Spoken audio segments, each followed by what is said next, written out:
68 लिंगांच्या तैलाभिषेकाने आज सिद्धेश्वर यात्रेस प्रारंभ। कोरोनामुळे नंदीध्वज व भक्तांविना धार्मिक विधी।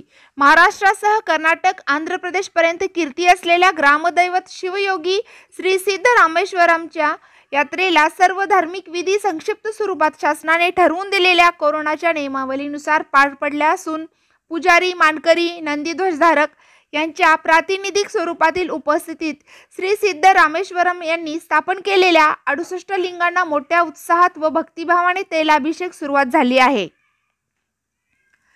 हिरेहब्बू वाड्यातून श्री सिद्ध रामेश्वरम यांच्या योगदंड व फुलांनी सजवलेल्या रथातून श्री सिद्ध रामेश्वरम यांची पालखी श्री सिद्धेश्वर मंदिराकडे मार्गस्थ झाली।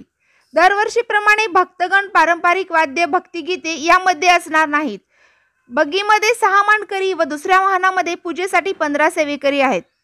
दरवर्षीप्रमाणे श्री सिद्धेश्वर मंदिर परिसरातील अमृतलिंगास योगदंडाच्या साक्षीने हळद, तेल, अक्षता व विडा अर्पण करून मानकरी हिरेहब्बू व देशमुख तैलाभिषेक करणार आहेत। त्यानंतर योगदंडासमवेत मानाच्या 7 नंदीध्वजांचा प्रत्येकी 1 मानकरी वाहनातून शहराच्या पंचक्रोशीतील 68 लिंगांच्या तैलाभिषेकासाठी जाणार आहे।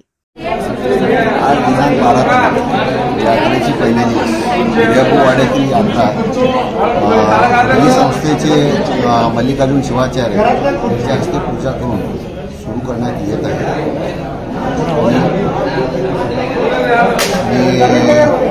आज यांनी मजल असतो, उद्या अक्षता सोहळा आहे, परवा दिवशी होमची पूजा असते आणि 5व्या दिवशी कप्पडकळीचा कार्यक्रम असतो मल्लिकार्जुन देवस्थान।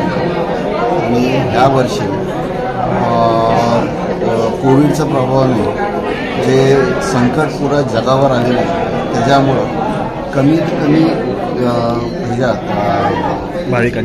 भाविकांमध्ये यात्रा कसं पार पाडायची त्या हिशोबानं आपण ते यात्रा स्वरूपात हे केलेलं आहे आणि होईल तेवढं आपण यात्रा सुरक्षित आणि स्वरूपात करू।